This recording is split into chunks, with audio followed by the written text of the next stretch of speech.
Oculta bajo un modesto almacén, agentes federales descubrieron una fortuna asombrosa. La bóveda de dinero más grande jamás confiscada por un cártel en la historia de Estados Unidos. Fajos de billetes, compartimientos secretos y riquezas inimaginables revelaron la magnitud del crimen organizado como nunca antes. Cada rincón escondía pruebas impactantes, exponiendo hasta dónde llegan los criminales para proteger su imperio.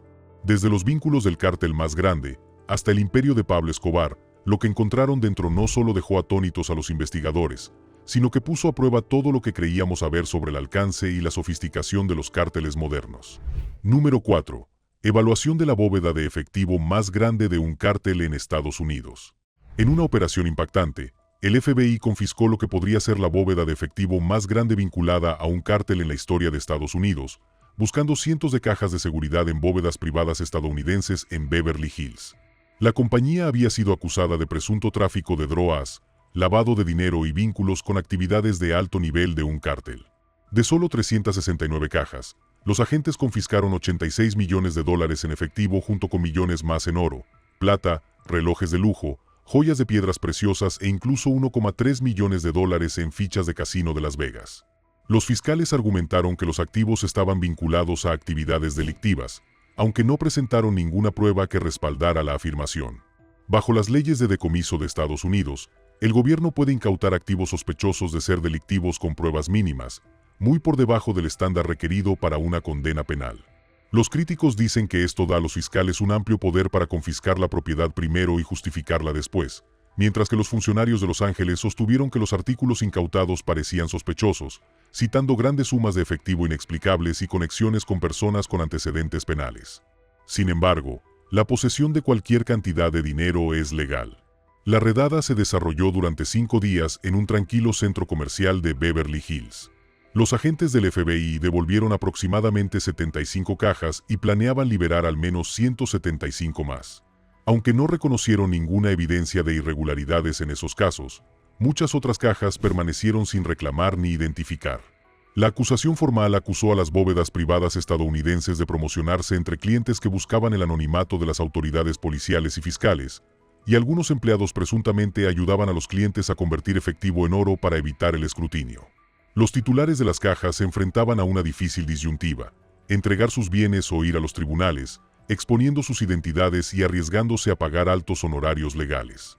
Los abogados advirtieron que la estrategia del gobierno obligaba a los ciudadanos a elegir entre la privacidad y el derecho a la propiedad. Aunque los magistrados habían autorizado la incautación de las cajas como bienes físicos, los agentes no debían inspeccionar su contenido. Sin embargo, las grabaciones de video mostraron sobres abiertos, documentos examinados y objetos de valor catalogados detalladamente. En un caso, la caja de una anciana fue vaciada ante la cámara, y cada objeto fue fotografiado página por página. Posteriormente, se descubrió la desaparición de 75,000 monedas de oro de su alijo, lo que desencadenó nuevos litigios. El gobierno negó haber manipulado las piezas e insistió en que cada registro fue documentado y presenciado por múltiples agentes. Las autoridades también citaron alertas de perros detectores de drogas sobre parte del efectivo, aunque los tribunales han cuestionado durante mucho tiempo dicha evidencia, dado que la mayoría del dinero contiene trazas de narcóticos. El efectivo incautado oscilaba entre unos pocos miles de dólares y más de $2 millones por caja. El FBI se negó a aclarar cuántas incautaciones se basaron únicamente en alertas caninas.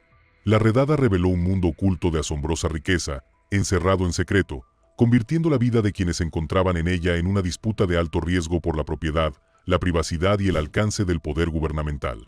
Para cualquiera que se pregunte cuán profunda es la intervención federal, la cantidad de agentes involucrados en las operaciones de los cárteles es simplemente impactante. Número 3. El trabajo interno. Durante más de una década, la DEA dirigió una operación de lavado de dinero de alto riesgo para un cártel de drogas colombiano, moviendo efectivo y criptomonedas a través de cuentas controladas por agentes, fuentes y el propio cártel. Durante la investigación, la operación gestionó $19 millones en ganancias del narcotráfico, lo que finalmente condujo al arresto de 2 traficantes de Giro Una. Una orden de incautación recientemente revelada revela la profunda participación de la DEA, mostrando cómo la agencia se inmiscuyó en los esfuerzos del cártel por ocultar su riqueza, tanto mediante transacciones en efectivo como con monedas digitales. Si bien 2 arrestos pueden parecer modestos considerando años de esfuerzo, exagentes federales señalan que la operación probablemente generó información y pistas para otras investigaciones, proporcionando información que de otro modo habría quedado en manos de la delincuencia. El trabajo encubierto de la DEA comenzó en 2009, infiltrándose en redes de lavado de dinero en Estados Unidos, Colombia y México, todas vinculadas a un cártel con sede en Cali, conocido internamente como el Pecoso. Comparado a menudo con el cártel de Sinaloa, el Pecoso se especializaba en el tráfico de cocaína a gran escala y se basaba en intrincados sistemas para ocultar el origen de sus ingresos. Se reclutaba a individuos para que movieran o depositaran efectivo en múltiples cuentas, ocultando así el origen de las ganancias ilícitas. Se reclutaron agentes encubiertos y fuentes para estas funciones, reuniéndose con los corredores de dinero del cártel en espacios públicos, calles, estacionamientos y centros comerciales para recolectar dinero en efectivo, a menudo sellado en bolsas de plástico y muy perfumado para evitar la detección de los perros rastreadores. Algunas recolecciones superaban los $100,000, que luego se dividían y se canalizaban a cuentas bancarias para su lavado. A principios de 2018, el cártel ordenó a los agentes que transfirieran más de $150,000 de una cuenta bancaria a una cuenta de Coinbase, convirtiéndolos en más de 13 Bitcoin a través de una fuente en Sopobank, una institución con sede en Gibraltar que combina la banca tradicional con la gestión de monedas virtuales. Cada transacción exitosa generaba para los agentes y sus fuentes una comisión que oscilaba entre el 2% y el 16% del monto blanqueado. La operación no solo proporcionó información para la investigación, sino que también garantizó que las fuerzas del orden controlaran y contabilizaran temporalmente los fondos ilícitos, impidiendo así su circulación sin control. Ahora, el Departamento de Justicia está tomando medidas para recuperar los activos de la operación. A uno de los 2 traficantes arrestados se le ordenó incautar $1 millón el año pasado. Con la reciente orden de incautación, el gobierno también intenta recuperar criptomonedas que, gracias al aumento del valor del Bitcoin, ahora superan los $1,5 millones. Ni siquiera el trabajo interno pudo revelar la magnitud de la fortuna de Artex, que apenas roza la superficie de las enormes sumas que blanquean sin ser vistas. Número 2. Flujo de dinero en el submundo. El cártel de Sinaloa, con sede en la costa norte del Pacífico mexicano, dirige una de las organizaciones criminales más rentables del mundo. Según el Departamento de Estado de Estados Unidos, las organizaciones mexicanas de narcotráfico generan entre 19 y 29 mil millones de dólares anuales con la venta de marihuana, cocaína, heroína y metanfetamina en ciudades estadounidenses. Entre ellas, Sinaloa es considerada la más rica y poderosa, y la captura de Joaquín Chapo Guzmán ha puesto de relieve el vasto imperio del contrabando que construyó. Un elemento clave del éxito del cártel ha sido la explotación del sistema bancario global para blanquear grandes cantidades de dinero. Entre 2007 y 2008, el cártel de Sinaloa, junto con su homólogo colombiano, transfirió $881 millones de ganancias ilícitas a cuentas bancarias estadounidenses. HSBC, uno de los bancos más grandes del mundo, se convirtió en el principal canal de transferencias, permitiendo a los operadores del cártel depositar cientos de miles de dólares en efectivo en un solo día, utilizando cajas diseñadas para adaptarse a las dimensiones de las ventanillas de sus sucursales mexicanas.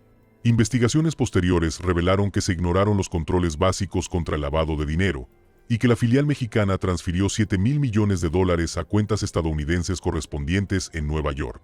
Gran parte de este efectivo provenía de fuentes ilícitas, aunque fallas internas y la falta de cumplimiento normativo permitieron que las transferencias se realizaran sin control. Los flujos de dólares generaron comisiones significativas para HSBC, lo que pone de relieve el incentivo financiero que sustentaba el sistema. En Culiacán, capital de Sinaloa, la desfachatez de la operación dejó atónitos a los residentes. El dinero se movía abiertamente a través de edificios de oficinas, autos de lujo y operaciones de apariencia profesional, con apariencia de total legitimidad. Si bien las autoridades destacaron la sofisticación del lavado de dinero de los cárteles, analistas y periodistas señalaron que el proceso era sencillo, basado en el volumen y la opacidad en lugar de técnicas avanzadas. Las consecuencias para HSBC fueron significativas.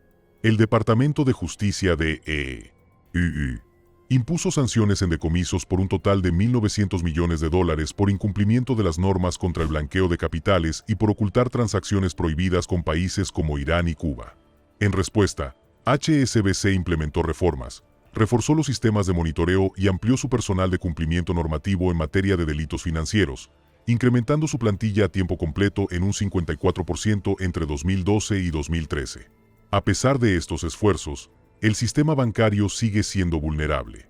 Las regulaciones contra el lavado de dinero han mejorado, gracias a la inversión de los bancos en programas de cumplimiento, normas de conocimiento del cliente y la identificación de clientes de alto riesgo. Sin embargo, el gran volumen de ingresos ilícitos provenientes del narcotráfico crea vías persistentes para que el dinero fluya al sistema financiero, a menudo eludiendo los controles como el agua que se cuela por las grietas de la roca. HSBC no fue la primera ni la última institución implicada en escándalos de lavado de dinero. En 2010, se descubrió que WKUBE Bank facilitó al menos $110 millones en fondos del cártel a través de casas de cambio mexicanas. En 2012, las investigaciones del FBI revelaron cómo el cártel de los Zetas blanqueó dinero mediante una operación de carreras de caballos en Texas, utilizando a Bank of America. Recientemente, Western Union acordó reforzar las medidas de seguridad en su negocio de transferencias de dinero a lo largo de la frontera suroeste. En todo México, las casas de cambio operan ahora bajo normas más estrictas destinadas a limitar las transacciones de grandes cantidades de dólares. Sin embargo, las fuerzas del orden continúan vigilando de cerca el flujo de fondos ilícitos, anticipando la próxima innovación que los narcos implementarán para mantener sus miles de millones en movimiento sin ser detectados. Cuando se trata de flujos masivos de efectivo del narcotráfico, un nombre destaca por encima de todos: Pablo Emilio Escobar Gaviria. Evitaba completamente a los bancos y, décadas después, aún afloran rastros de su fortuna en los lugares más inesperados. Número 1. El rey del cártel de Medellín. En la década de 1970, el submundo criminal colombiano estaba plagado de contrabandistas y ladrones de poca monta, pero Pablo Emilio Escobar Gaviria rápidamente se alzó por encima de todos ellos. Hijo de un agricultor y una maestra de escuela, Pablo comenzó con pequeños negocios, vendiendo diplomas falsos, revendiendo lápidas robadas y traficando con autos de lujo. A mediados de la década de 1970, descubrió un negocio mucho más rentable: la cocaína. Para la década de 1980, el cártel de Medellín de Escobar había construido un imperio que abarcaba desde laboratorios clandestinos en Colombia hasta clubes nocturnos en Miami y casas de seguridad en Los Ángeles. En su apogeo, el cártel ingresaba la asombrosa cifra de $420 millones semanales. La fortuna personal de Escobar superaba los $30.000 millones, tan vasta que Forbes lo incluyó en su lista como el séptimo hombre más rico del mundo. Sin embargo, incluso esta asombrosa riqueza representaba un problema: tenía más efectivo del que podía almacenar con seguridad. Los bancos en Colombia eran poco fiables y, a menudo, poco fiables. Los intentos de esconder dinero en almacenes resultaron desastrosos, con ratas royendo montones de billetes y moho consumiendo fortunas enteras. El propio hermano de Escobar admitió posteriormente que aproximadamente el 10% de las ganancias del cártel se esfumaban cada año debido a daños, robos o extravíos. En un extremo, durante la huida de la familia de las autoridades entre 1992 y 1993, Pablo supuestamente quemó $2 millones solo para proteger del frío a su hija. Para asegurar su desbordante fortuna, Escobar ideó una de las soluciones de almacenamiento más inusuales de la historia criminal. Enterró barriles y cajas llenas de dólares estadounidenses en campos, selvas, escondites en las montañas y otros lugares remotos de Colombia, convirtiéndolos en bóvedas secretas, donde hombres de confianza dibujaban mapas, memorizaban coordenadas y custodiaban con fiereza la información. Pero Colombia era un país en guerra. El cártel de Medellín se enfrentó a una presión implacable del gobierno, la DEA, cárteles rivales y escuadrones de la muerte paramilitares. Muchos de quienes conocían los escondites fueron eliminados antes de que pudieran revelar los secretos. Como resultado, grandes sumas de dinero comenzaron a desaparecer. A finales de la década de 1980, el poder de Escobar era casi absoluto. Sobornaba a políticos, amenazaba a jueces y declaraba una guerra abierta contra cualquiera que se le opusiera. En un momento dado, incluso ofreció saldar la deuda nacional de Colombia, de $10.000 millones, a cambio de inmunidad de extradición a Estados Unidos. Sin embargo, el tiempo se agotaba. En 1991, bajo presión, Escobar se entregó bajo sus propios términos. Construyó su propia prisión, la Catedral. Equipado con discoteca, sauna, cascada, cancha de fútbol privada y modernas comunicaciones internas, continuó dirigiendo su imperio y ocultando su fortuna.